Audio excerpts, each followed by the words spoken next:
A question we're frequently asked is, how do you get the heat from your heat pump into a building?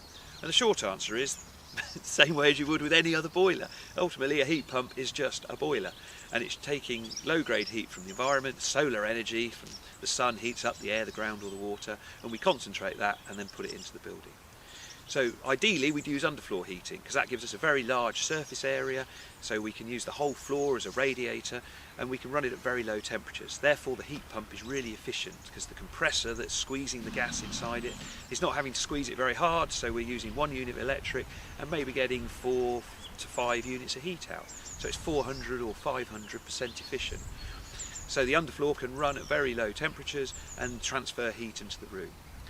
Although the underfloor is running at low temperatures, the room will still be warm enough because it has a thermostat that just keeps the floor running until the room is warm. An underfloor is brilliant in barn conversions, churches, big high halls, because ultimately the heat is where you're standing or sitting. It concentrates in the bottom few metres and then dissipates up through the height of the building. If you use radiators or some sort of warm air convector, you have to heat up to the top of the roof and then back down. So that's quite often why you see stratification fans, to try and blow the heat back down in those sort of rooms. The other option is radiators. Although the heat pump might be running at a lower flow temperature, as long as you get the radiators sized suitably for the room and how much heat is needed, then they work very well.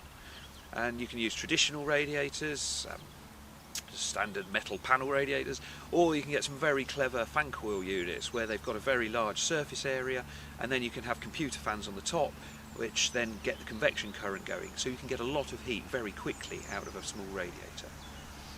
The other option, of course, is fan coils, similar to you use for an air conditioning system, beams, spreading heat through those, any sort of blowers, fan convectors.